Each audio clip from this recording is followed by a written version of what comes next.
Contributed to your fund, and I hope you reach your goal. Yeah, well, we hope so too. We are still pushing. We're back in court on the 24th, so we hope Hey, to what's stay up, with Mitch? it. So, yeah. Can only imagine. It's such a waste, waste of waste of money, waste of resources. Just harassment. Thank you. Harassment and torture. Horrible. All right, good afternoon, everybody. Thank you all for joining us here today.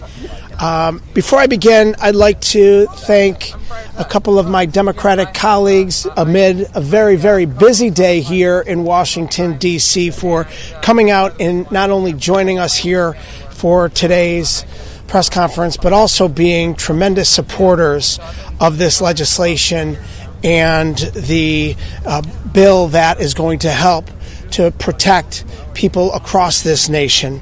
I'd also like to thank the advocates who've shown their support for this critical piece of legislation. Right now, congressional Republicans are forcing through a funding bill that will send $70 billion in taxpayer funding to the Department of Homeland Security on top of the $100 billion in unspent funds from last year's big ugly bill. DHS is flush with cash, but congressional Republicans are going to throw another $70 billion into that out-of-control department. Tens of billions of dollars. And not a single reform to a department that's operated with impunity, shot American citizens in cold blood on our streets, trampled on the Constitution, and left a blind man to die on the streets of my community in Buffalo, New York. His name was Nurul Amin Shah. Mr. Shah Alam was a Rohingya refugee from Burma who followed the rules, came here legally, and like so many of our ancestors, he was simply searching for a better life for his family. Just 14 months after arriving in America, he died, classified by the Erie County Medical Examiner as a homicide.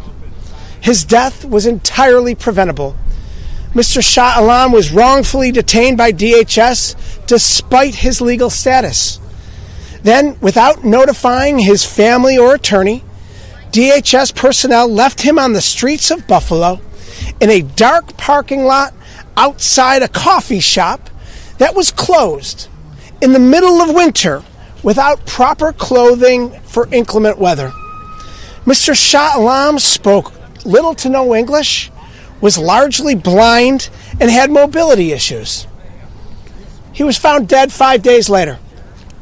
DHS, as usual, immediately began disseminating misinformation, saying he was dropped off at a warm, safe location. Video evidence quickly proved that they were lying.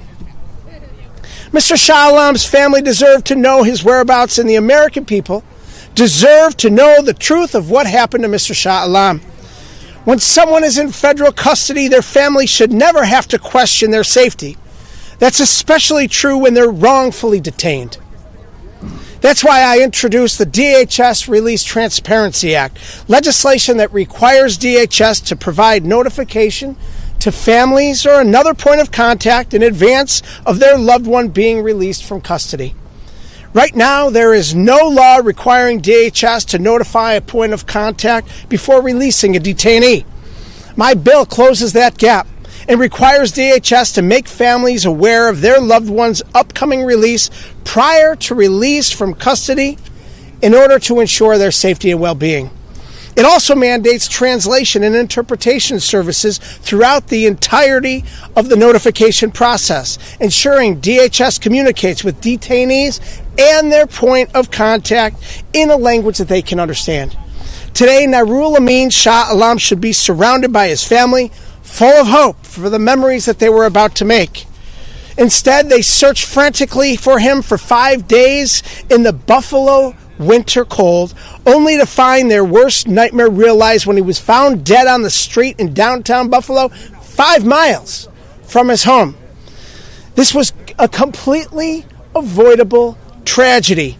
This legislation is a concrete step toward accountability and ensuring that no family ever has to go through what Mr. Shah Alam's family has. Shah Alam's family attorney recently stated that had this bill been law, Mr. Shah Alam would be alive and at home with his family today. Sadly, this wasn't the case. This legislation will save lives and prevent future tragedies like what happened in Buffalo from ever happening anywhere across this great nation. Now it's my great honor to introduce a friend, a champion, and a leader on this legislation from New Jersey, Representative LaMonica MacGyver. Thank you. Good afternoon, everyone. I want to thank Congressman Kennedy for gathering us here today and for doing the urgent work of forcing transparency and accountability from ICE. It is so needed. With this administration, we are truly witnessing the governance of monsters. When it comes to ICE and DHS, we have learned a painful lesson over and over again. When there is no transparency, there is no accountability. And when there is no accountability, abuse follows. I've seen it personally. I've been to the ICE detention center in my district multiple times. I've spoken with detainees, their family members, advocates about the horrors people are experiencing inside of Delaney Hall. I have listened to stories that should outrage every person in this country. Food that is green and rotten, even containing live worms. Pregnant women suffering miscarriages without medical attention.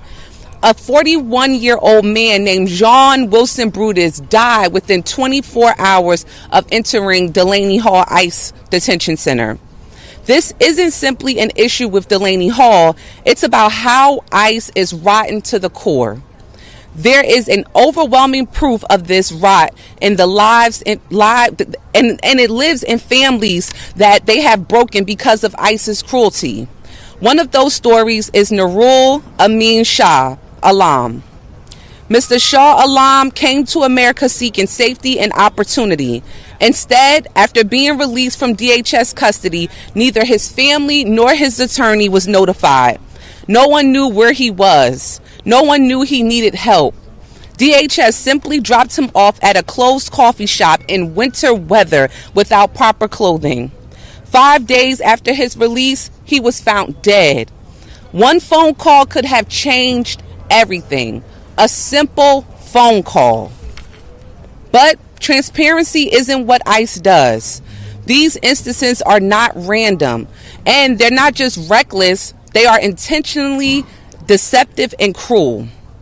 That is why this bill matters. The DHS Release Transparency Act is an effort to hold DHS accountable, to make sure that they can't hide, to make sure that what happened to Mr. Shah Alam never happens again. Operating in secret, lying about details, and hiding information is exactly what gives ICE and DHS the power to abuse our neighbors. We are saying that it ends now. No one's family should have to panic about where their loved one is or wonder if their loved one is alive. This is basic. The same principle that drives our oversight work at Delaney Hall is what drives this legislation. People in government custody do not stop being people just because they are in government custody. Not now, not ever. Thank you all for being here. Thank you very much. Next, we're going to hear from another wonderful leader and champion within the caucus and across this great nation. From California, Representative Judy Chu. Hello, I'm Congressmember Judy Chu from California and Chair Emerita of the Congressional Asian Pacific American Caucus. And I am here to support Congressman Kennedy and all of you today as we demand accountability from Trump's lawless Department of Homeland Security. You know, 70% of Asian Pacific Islanders are limited English proficient. And in Mr.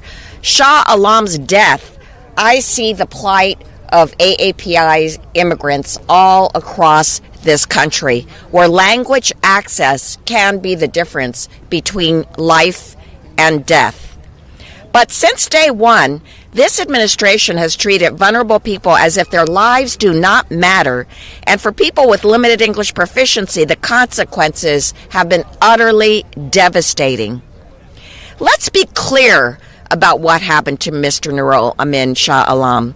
Mr. Shah Alam was a Rohingya refugee who was lawfully present in the U.S. He faced significant language barriers while in government custody. Yet, instead of ensuring that he understood what was happening to him, instead of providing interpretation services, instead of notifying his family or attorney, DHS released him alone into freezing temperatures with nothing besides a pair of county-issued boots for shoes. He was elderly, disabled, and abandoned at a closed coffee shop. And days later, he was dead. No human should ever be treated this way. If a loved one had been notified of his upcoming release and if translation services were provided to him, Mr. Shah Alam would be alive today. But instead of addressing these failures, ICE announced just last week that it will stop reporting deaths that occur after individuals are released from detention. That is unacceptable.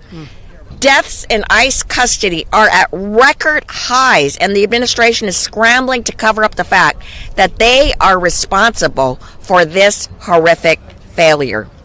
And that is why Congressman Kennedy's bill, the DHS Release Transparency Act, is so incredibly important and why I am proud to co-sponsor it. This bill would establish translation and interpretation services and a real compliance framework so that we never have cases like Mr. Shah Alam's again. I spent decades fighting for language access because I've seen what happens when our government fails people who are not fluent in English. And that is why I have introduced legislation to establish and enforce language access standards across the federal government. No one should be denied safety, fairness, or due process simply because they primarily speak a different language. But this bill sends a clear message. DHS must be responsible for an individual's well-being and safety when released from custody, full stop. So I want to thank Congressman Kennedy for his leadership and for honoring Mr. Shah Alam's memory by demanding action. We demand transparency, we demand accountability, and we demand that DHS treat every person in its custody with the dignity and humanity they deserve. Thank you. Thank you so much. Thank you so much, Congresswoman Chu. Next, a great friend of mine, again, a champion for the people and a fellow New Yorker, Representative George Latimer. Thank you, Tim. Thank you, George. Thank you. I want to stand with my colleagues here. Congressman Tim Kennedy has introduced a practical, workable answer to the problem of the death of this individual, as pointed out. This is not just showing outrage. This is laying out a game plan by which future situations like this could be avoided and future lives could be saved. And we thank Congressman Kennedy for that leadership. We should thank Congresswoman McIver for her personal leadership. She has personally gone into Delaney Hall and settings like that with her own personal safety on the line and showing that type of bravery to be able to see and document those conditions. And we owe Congresswoman Chu also credit for the work that she's done over the course of her career.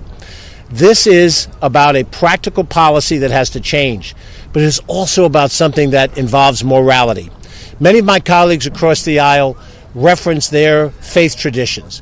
I happen to be a Christian as well. And many of them talk from the evangelical standpoint about how important it is that we have religious processes to the way we approach things. Let me misquote perhaps, from the Christian Bible, Matthew 25. Lord, when did I see you naked? When did I see you in prison? When did I see you hungry or in need? When you did this for the least of my brothers, you did this for me. And Lord, when did I see you in prison and not minister to you? Hungry and not feed you? Naked and not clothe you? When you did so to the least of my brothers? This isn't just a moving part of Scripture. This is the exact reality. We've lost our humanity in the administration of this government. We have lost our connection to moral principles when we can see a man die on the street and not care and not change policies and procedures to make things work. This bill will help do that. But underlying all of this, is a disrespect for humanity. My colleagues have said it, and I repeat the same argument. And it's seen in policy after policy after policy. How people of faith can support such policies is amazing to me. It denies everything that we say we believe, whatever our faith traditions are. So let us get back to a practical reality.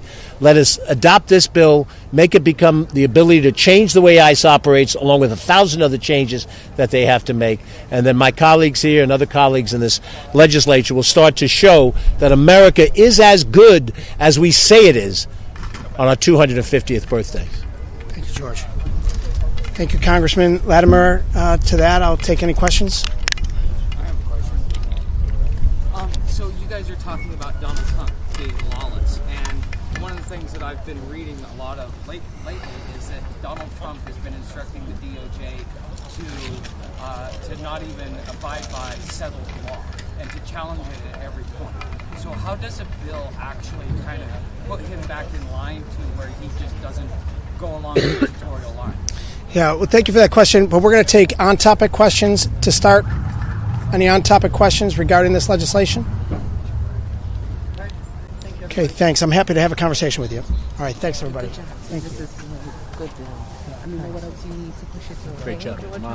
How you doing? Good to see you. Yeah, no, we're going to get this done. Okay, yeah, let me know. For sure. Oh, yeah. Sure.